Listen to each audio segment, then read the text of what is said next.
Muito bem, meus amigos, sabem que a obrigação é um vínculo complexo, não é para uma obrigação ser cumprida, tem que haver uma atividade do devedor, mas também tem que haver uma atividade do credor. Agora, imaginem que na sequência deste Covid-19, o credor não está em condições de propiciar o cumprimento da obrigação. O que é que se poderá fazer? Bem, eu não sei, mas a senhora professora doutora Maria de Lourdes Pereira saberá e vai pôr aqui em comum os seus conhecimentos. Senhora professora, tenha a bondade. Muito obrigada. Eu pergunto se me estão todos a ouvir. Muito bem. Muito obrigada, Sr. Professor. Aproveito para cumprimentar o Sr. Professor e para cumprimentar todos os meus colegas e desejar, como já fizeram a doutora Madalena Estrela Oliveira e a doutora Ana Estrela Oliveira, desejar que em breve estejamos em condições de nos encontrar não apenas neste espaço virtual. Ora bem, de facto, eu vou falar, embora não apenas sobre o tema do impedimento do credor, e vou começar a minha intervenção por uma referência a uma história pessoal. Todos temos certamente muitas histórias ligadas à epidemia da Covid-19, e a minha permite ilustrar, a meu ver, um dos problemas que eu pretendo aqui retratar.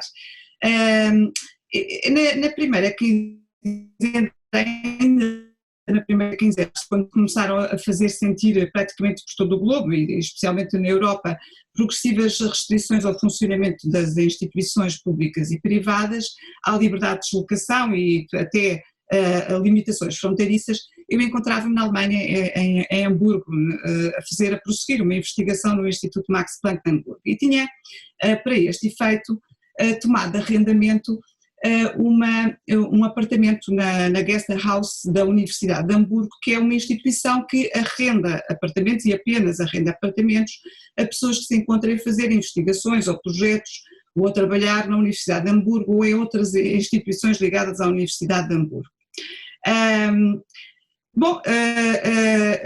À medida que foram progressivamente impostas restrições e até em que a sensação de perigo foi aumentando, vários hóspedes desta guest house que foram abandonando os apartamentos, foram regressando aos seus países de origem. Eu tentei manter-me um pouco mais, mas houve um momento em que o Instituto Max Planck restringiu bastante a possibilidade de nós estarmos presentes nas instalações do Instituto, de tal forma que o projeto que eu tinha, que era fazer aquela investigação nas instalações do Instituto, e portanto com recurso designadamente aos livros que nos são disponibilizados, acabou por se frustrar ou pelo menos perder em grande medida a sua utilidade. Decidi regressar cerca de uma semana mais cedo, mas ainda enquanto estive em Hamburgo, de facto já se fazia sentir imensas restrições na utilização das instalações do Instituto Max Planck, onde eu fazia a investigação. Bom, e a pergunta que esta situação me coloca imediatamente é de saber, bom, poderei pedir o reembolso parcial da renda que paguei com fundamento no facto de, pelo menos no final, na segunda quinzena do arrendamento, não ter podido usar ou não ter podido fruir das instalações do Instituto Max Planck. É que, na verdade, eu celebrei o contrato de arrendamento no pressuposto de que poderia frequentar livremente o Instituto Max Planck e o meu locador, ou seja, a Guest House, conhecia perfeitamente esse meu fim. Ora bem, tentando tratar este problema à luz da lei portuguesa, e só a lei portuguesa me interessa, eu diria que a resposta é negativa, ou seja, que eu não posso exigir reembolso algum. O arrendatário tem de pagar a renda na medida em que o senhorio cumpra a sua obrigação. Agora aqui a obrigação vai entre aspas, porque é questionável esta caracterização relativamente àquilo que o locador dá no contrato de arrendamento, mas diria eu que o senhorio cumpre a sua obrigação proporcionando o gozo da coisa, nos termos do artigo 1031 do Código Civil, e a Guest House continua a disponibilizar o apartamento mesmo depois de serem introduzidas aquelas limitações à frequência das instalações do Max Planck. E portanto parece-me indiscutível que o locador cumpre o contrato, colocando a coisa à disposição do locatário, com as qualidades contratualmente acordadas, e é indiferente se o locatário perdeu o interesse em utilizar a coisa e se a usa ou não efetivamente. E a meu ver também do artigo 1040 do Código Civil, que nos diz que o locatário que sofra privação ou diminuição do uso da coisa locada pode reduzir a renda proporcionalmente ao tempo da privação ou à extensão desta. Deste artigo não resulta nada diferente, porque a verdade é que mesmo durante aquele período em que eu me vi impedida, ou pelo menos vi fortemente restringida a possibilidade de frequentar o Instituto Max Planck, ainda assim eu continuava a ter o apartamento à disposição e, portanto, não houve nenhuma privação ou diminuição do gosto. Eu penso que esta solução deste caso pode ser aplicável depois a uma generalidade de prestações diferentes e de contratos diferentes e pode ser condensada na seguinte afirmação: o risco de emprego da prestação onera o credor, em princípio.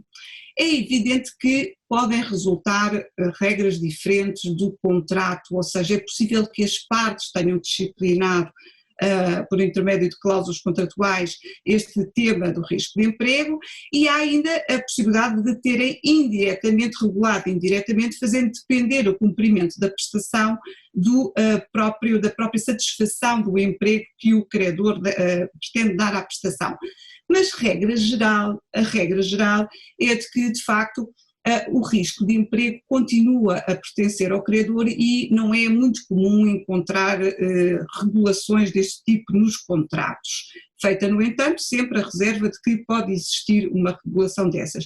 E, em particular, também há uma confusão frequente e que é importante afastar, que é a importância do emprego que o credor pretende dar à prestação do ponto de vista da determinação das qualidades intrínsecas ou das propriedades que a prestação de vida deve apresentar. Ou seja, o emprego não é indiferente, pode conformar a prestação de vida, mas conforma apenas no que se respeita às suas qualidades intrínsecas. E isto significa que se o emprego da prestação se vir frustrado por razões extrínsecas à prestação, por razões ambientais, essa frustração do emprego não se converte numa impossibilidade da prestação.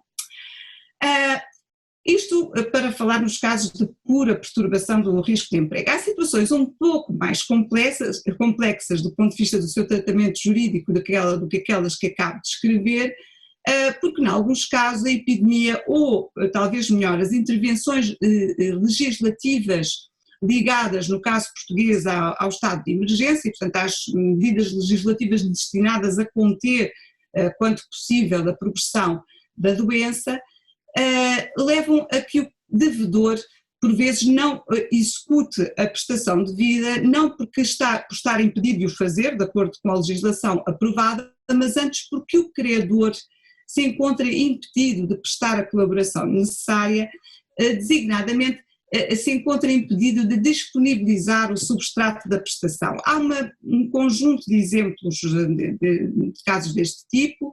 Pense-se nos casos do transporte das crianças para as escolas, contratados ou empresas especializadas. As crianças não são entregues ao transportador e acabam por não ser transportadas por essa razão. Pelo menos numa fase inicial, as transportadoras podiam continuar a operar, o que acontece é que não tinham crianças para entregar nas escolas. Penso também nas empresas que fornecem refeições a outros ou que fornecem serviços de limpeza e que de um momento para o outro, porque os empregadores são todos colocados em teletrabalho, deixam de poder prestar os seus serviços porque as instalações se encontram fechadas e não há ninguém designadamente que receba as refeições ou ninguém que abra a porta para que seja efetuado o serviço. E o problema que surge nestas situações é um problema semelhante ao que eu coloquei inicialmente, que é o de saber se os pais contrataram o serviço de transporte, a empresa que se recebia as refeições onde era feita a limpeza, poderão recusar-se a pagar o preço dos serviços ou eventualmente até pedir o reembolso de quantias já pagas com fundamento nas restrições que a lei impôs às atividades dos estabelecimentos de ensino e às empresas. Ora bem, no plano substancial eu penso que há uma semelhança clara, uma notável proximidade entre os casos anteriores de pura perturbação de fim de emprego e estes casos em que o credor não está em condições de aceitar a prestação ou de disponibilizar o substrato da prestação. Porquê? Porque em ambos os casos parece-me que o credor deixou de ter interesse na prestação que contratou, pelo menos temporariamente, a prestação deixou de ter a utilidade prevista para ele. Esta semelhança substancial entre as situações, no entanto, não pode esconder uma diferença no plano estrutural, porque neste caso a prestação não deixa de ser executada, no caso que eu apresentei inicialmente, a prestação não deixava de ser executada por causa das restrições que existiam à minha frequência do Instituto Max Planck. Mas nestes casos o que acontece é que o devedor é impedido de executar a prestação. E esta é a diferença entre estes casos e os casos anteriores. A pergunta, evidentemente, que resulta desta proximidade substancial dos casos e da diversidade estrutural é a de saber se o regime não deve ser o mesmo. Bom, eu penso que, de facto, a proximidade substancial leva a que o regime seja o mesmo, mas a diversidade estrutural leva a que haja uma diferença no plano das consequências. Na meu ver, nestes casos em que o credor se encontra impedido por força das regras ligadas ao estado de emergência de prestar a sua colaboração, eu diria que ele tem que fazer, tem que pagar o preço, tem que executar a contraprestação. No entanto, porque o devedor foi impedido de cumprir por força dessa falta de cooperação, devem ser descontados da contraprestação os custos que ele economizou e ainda descontados os ganhos que ele teve, o que é, enfim, pouco provável na situação presente, os ganhos que eventualmente ele teve em consequência de não realizar a prestação.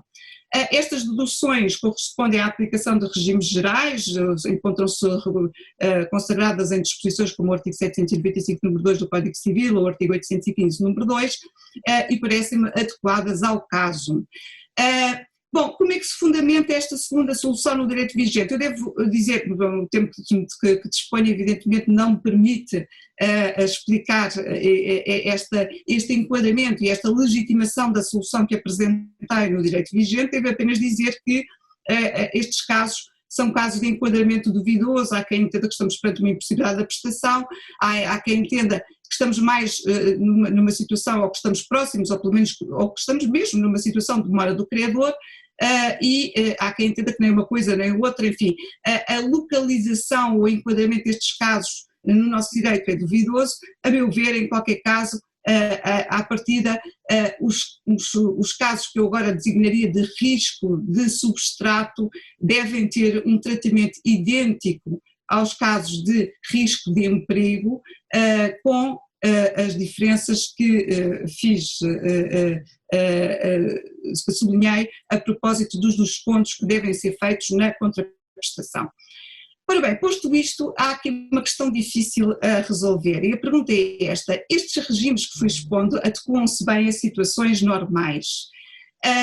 Se as crianças, por exemplo, não forem transportadas porque não estão doentes, ou porque estão doentes, perdão, se as refeições não puderem ser entregues na empresa porque os trabalhadores encarregados de as receber estão em greve, por exemplo, a contraprestação deve ser paga ao devedor. Este é um resultado quase intuitivo. Agora, numa situação em que estamos perante uma pandemia, uma situação absolutamente excepcional e que atinge a generalidade da população, será que faz sentido que se continuem a aplicar os regimes gerais do Código Civil? Bom, é um tema evidentemente complexo, só posso fazer aqui uma reflexão sumaríssima, mas há um ponto fundamental, a meu ver, que merece atenção. é que as intervenções do legislador no contexto do estado de emergência são cegas do ponto de vista da estrutura da obrigação. Já há pouco vimos na exposição da professora Ana Pestelo de Oliveira que por vezes essas intervenções impedem o devedor de cumprir e noutros casos, são aqueles de que me ocupei, impedem o credor de cooperar.